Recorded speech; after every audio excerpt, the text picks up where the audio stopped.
com Marcos Antônio Henrichsen, ele que é o presidente do Sindicato dos Trabalhadores Rurais de Cruzeiro do Sul, o STR de Cruzeiro, e também coordenador da regional da FETAG do Rio Grande do Sul, para falar sobre a agricultura aqui na nossa região, no Vale do Taquari, para falar sobre a situação atual e também já projetar o verão de 2023, porque anualmente a gente acaba falando, tendo ou não tendo, mas pode vir a ter complicações com estiagem, com falta de chuva, coisa que já estava começando a ser uma preocupação.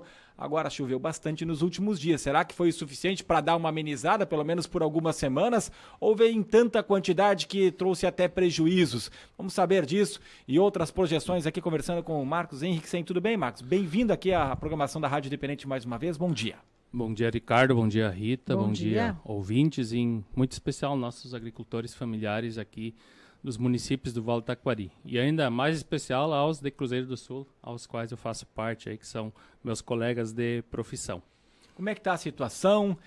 Já tinha preocupação com estiagem? Era muito cedo ainda? Projeção que se faz para esse verão que está começando? E também o que dá para falar sobre essa chuva que caiu, Marcos? Então, Ricardo e ouvintes, a questão da estiagem sempre é uma dor de cabeça quando o agricultor pensa em plantar, né?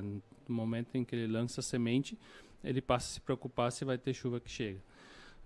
E já houve falta de chuva durante a safra, a gente já teve lavouras de milho que se perderam, né? Quem plantou mais do cedo e que cai justamente naquele período em que falta chuva, quando ele faz essa questão da polinização, e aí acaba prejudicando. E o soja, então, que é o que mais tem sido plantado agora em termos de grãos nesse período, ele foi plantado nos últimos dias, ele está em germinação. E essa chuva que veio, eu acredito, e tinha umidade já de uma chuva anterior também, tinha uma boa umidade para ele poder germinar. Então ele está germinado, né, aqueles que plantaram. E na sexta-feira... É o suficiente essa chuva que caiu? Para germinar, sim. Para o pessoal que fez o plantio e germinar foi suficiente, inclusive demais, na verdade. E daqui para frente? Então, na sexta-feira e no domingo, nós ali na região, por exemplo, da onde eu resido, linha Sítio, linha 22 de novembro, a precipitação chegou aos 180 milímetros. 180 milímetros, em questão de minutos, assim. Então, estragou bastante lavouras. Inclusive, quero me solidarizar, né, esses agricultores que tiveram perdas com construções, galpões, né, através do vendaval. E essas trombas da água que também houveram e que estragou muita lavoura. Não tanto as de soja e grãos e milho, por exemplo, porque é bastante plantio direto. Agora o pessoal do plantio do aipim, da mandioca, que é mais tradicional ali em Cruzeiro do Sul, prejudicou bastante. Né? Porque as lavouras com essa tromba da água lavou a terra, tem lugares que tu não sabe identificar estrada e roça, virou uma coisa só.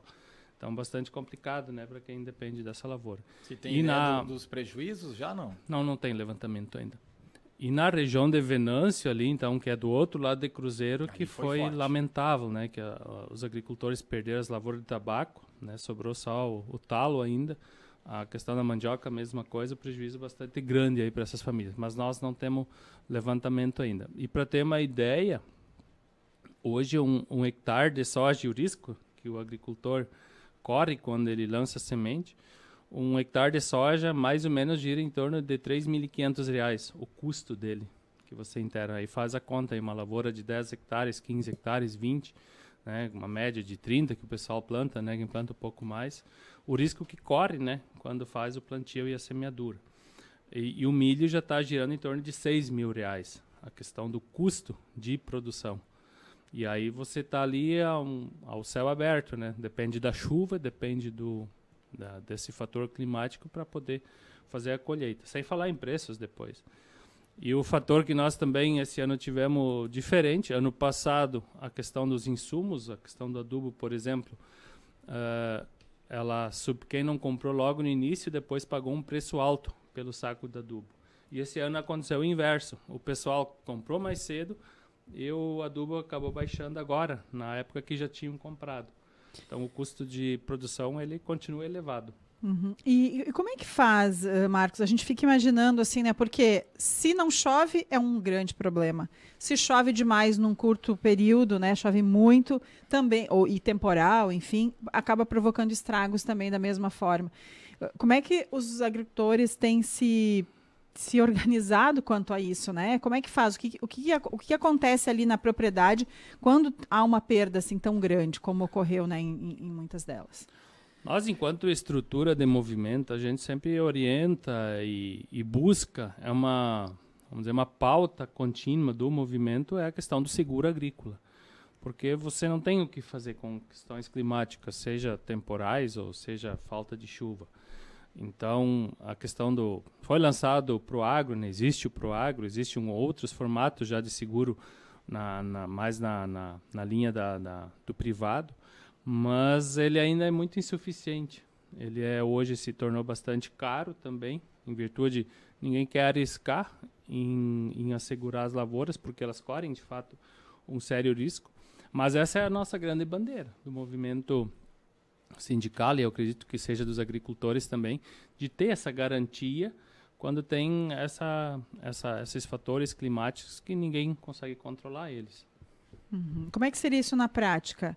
Seria um valor, o valor da perda, digamos, né? Que caso a pessoa venha a ter essa perda ali na sua lavoura, receberia esse valor. Seria na verdade, mais ou menos assim. O Proagro, por exemplo, ele é atrelado ao próprio financiamento. Existe todo um cálculo feito já com relação a custo de produção. Se faz isso em conjunto com a Emater, os órgãos de assistência técnica, faz um cálculo de custo de produção, de lá uma futura e uma possível colheita em ano normal, e aí considerando o valor que se recebe pelo saco de milho ou saco de soja, em cima disso é feito um cálculo, até onde que tu precisa para cobrir o teu custo de produção e também o que é de seguro esperado, e aí de colheita esperada. E em cima disto que é feito um valor assegurado que o agricultor paga, né, considerando o valor que ele vai financiar no banco para fazer o custeio dessa lavoura, e ele custeia isso. Uma vez que acontece a estiagem, vai um técnico credenciado lá, faz uma avaliação da lavoura, uma projeção de colheita, e em cima disso é feito, então, o cálculo do que ele vai receber. Às vezes ele cobre o financiamento que ele fez, às vezes não, né, às vezes um pouco mais. Hoje em dia, a maioria dos agricultores tem o seguro.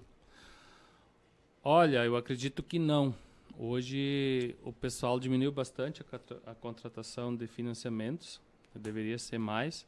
Claro, centralizou também. Agricultores que plantavam 5 hectares, hoje plantam 15 hectares, mudou um pouco essa sistemática. E aí a questão burocrática também, que ainda hoje a gente teria que ter mais condições ou desburocratização. Essa questão da regularização das áreas de terra, tem um monte de fatores ali que são exigidos pelo Banco Central para uma lavoura estar bem enquadrada. Então, muitas vezes o agricultor, para não correr atrás da burocracia, ele acaba não aderindo ao seguro. Ou nem conseguindo, nem mesmo querendo. Por exemplo, uma área de terra está em heranças, né? Uhum. Está em processo de divisão. Então, ali não tem como você financiar porque não está regularizado. No ano passado, para esse ano, no último verão, nós tivemos muitos municípios aqui que sofreram com a estiagem. Inclusive, muitos estão recebendo ou já receberam o auxílio estiagem, que o governo destinou aí R$1.000 para 64 mil famílias do estado, e muitos municípios aqui, muitos agricultores da região foram beneficiados. O que está se projetando para esse verão? Tem estiagem? Vai ser tão rígido quanto foi no último verão? Na verdade, a estiagem do ano passado, eu me lembro que em janeiro do ano passado nós já tivemos várias reuniões para tratar aquele problema que o pessoal estava atravessando. E aí foi construída uma pauta perante o governo federal e também perante o governo do estado, junto com os municípios também. Nós conseguimos a nível de governo federal, né, que foi uma construção de um subsídio para os investimentos que venceriam, custeio e investimento que venceriam durante o ano de 2022.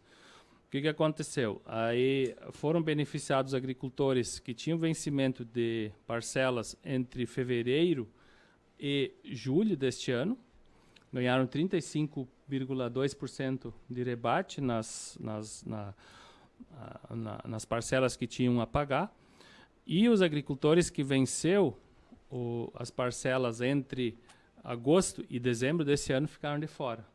Que lá no entendimento do Ministério não tinha como alcançar pela questão do recurso que estavam tendo para cobrir essas perdas que os agricultores tiveram. Então nós achamos isso de certa forma injusta, né, porque os agricultores trataram os mesmos agricultores iguais de forma diferente, né? Uns ganharam e outros não ganharam. E o auxílio emergencial, então, é um programa do governo do estado de apoio aos agricultores atingidos por estiagem, que contempla agricultores que tinham a declaração de aptidão ao PRONAF ativa em 1º de fevereiro de 2022 e que tinham uma renda não superior a R$100 mil na DAP, declaração de aptidão ao PRONAF. E os municípios com os decretos de emergência aprovados e homologados. Esses agricultores receberam, então, um auxílio emergencial, ou estão recebendo um auxílio emergencial de R$1.000 por família, e que vem nesse sentido de poder auxiliar eles com as perdas que tiveram. Não é muito, mas sempre ajuda, né, esse valor que o agricultor que recebe ele. E para esse verão? Para esse verão, como até então não existe ainda uma coisa consolidada em relação à estiagem, né, por enquanto, vamos dizer, o produto principal, que é o soja, que está sendo semeado, isso está sendo feito agora. O milho safrinha também ainda está a ser semeado. Quem plantou do cedo, e a gente vê muitas lavouras bonitas. Então, ainda assim, a gente não pode caracterizar que foi uma estiagem que a gente pode começar a construir uma pauta para... E previsão de chuva, como é que está? A previsão de chuva, o que a gente recebe dos institutos e do que a gente tem de informação, que ela não deve ser muito elevada, que preocupa, sim, a falta de chuva. Agora nós tivemos esses 180 milímetros no fim de semana, que se fosse bem dividido, aí 30 milímetros por chuva, poderia talvez fazer a própria safra toda aí para garantir a colheita de milho e de soja. Mas enfim, né, isso foge do nosso controle. Comparando com o ano passado, por exemplo, em termos de chuva. No passado foi muito pouco, né? Mas esse ano é para ficar próximo ao que foi ano passado ou início desse ano, né, na verdade? Eu conversei na metade do mês de novembro com um agricultor de Cruzeiro, o seu Armando Ram.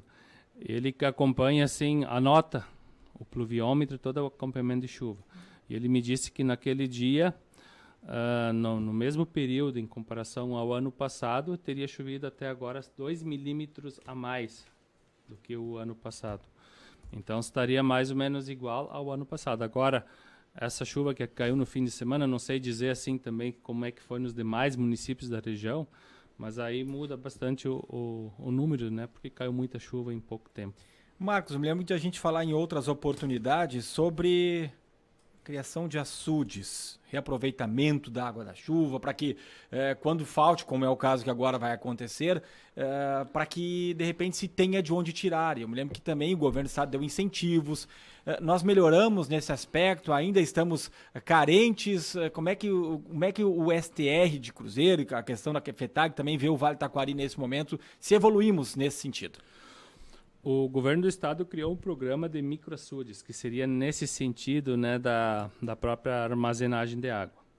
Só que aí tem o fator chamado lei ambiental, que não permite que você guarde água ou faça lá algum tipo de obra em área que é de APP. Então, para você aderir ao programa, tem que ser em um espaço, né, no alto da coxilha ou num espaço onde não tem APP. O que acontece aí? No entendimento que se tem, e na prática é isso, se você ali criar um açude num lugar onde não tem água, assim que vem uma estiagem, essa água vai embora. Então tem que ter ali uma conciliação, um meio termo, para que a gente possa guardar água onde tem água. O programa, vamos dizer assim, está criado, mas daí entra na questão da legislação ambiental, que é um desafio e que está sendo construído já na Câmara dos Deputados, Senado Federal. Está sendo discutido para ali a gente conseguir ter um entendimento que, claro, não podemos também prejudicar o meio ambiente, mas ao mesmo tempo, se nós guardar água, nós temos que guardar água onde tem água, né? Mas foram criados açudes do ano passado para cá? Poucos. Existe um programa que, se eu não me engano, foi 2 microaçudes por município, vamos dizer, um projeto piloto, mas que deve avançar sim, nós precisamos guardar água. Tem uma outra informação que a gente recebe aí de bastidores, de que sempre se fala também do êxodo rural, a preocupação da saída, especialmente do jovem, do campo, para ir para a grande cidade ou para centros urbanos. E parece que está mudando isso, que os jovens estão voltando, ou que alguns estão querendo ficar ali, colocar tecnologia também. Isso está de fato acontecendo? Se diminui essa preocupação com o êxodo rural, o jovem está mais interessado em investir no campo e até mesmo a criação de condomínios aí com algumas indústrias aqui da nossa região? Na verdade, o êxodo é uma preocupação permanente nossa, porque nós dependemos disso, né? E eu acredito que grande parte da riqueza que tem o Vale do Taquari é em função, né, da agricultura familiar e a diversificação que nós temos aqui. O que a gente percebe hoje, assim, muita concentração da produção. E vamos dizer assim, uma comunidade como a linha sítio. Hoje, com a tecnologia, uma pessoa pode produzir todas aquelas terras que tem lá na linha sítio, onde até então viviam 40, 50, 60 famílias.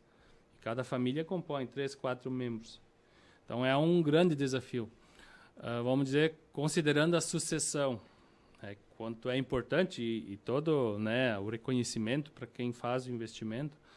Agora, se a gente considerar, por exemplo, um jovem que se estabelece numa comunidade, não que não seja importante, é importante também, e que tenha tecnologia, mas ele vai garantir ali, quem sabe, um emprego. O entendimento que o movimento tem é que nós precisamos de ter um interior com gente, com pessoas, com muitas pessoas trabalhando. Então, pelo que eu estou entendendo, está aumentando o investimento, mas continua faltando pessoas, cada vez menos pessoas. São poucas pessoas que fazem muito. Antigamente, onde 40 famílias viviam, eu sozinho com equipamentos, com trator, colheitadeira, pulverizador, eu consigo cultivar todas aquelas terras. Não que desmereça o meu trabalho.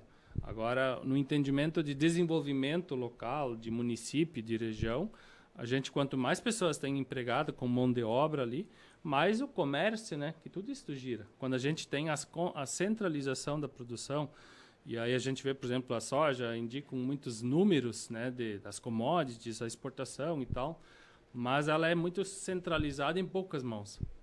E a diferença toda do aquecimento da economia é quando muitas pessoas têm o dinheiro no bolso e conseguem colocar ele novamente dentro do mercado, dentro do comércio, enfim, aonde vive.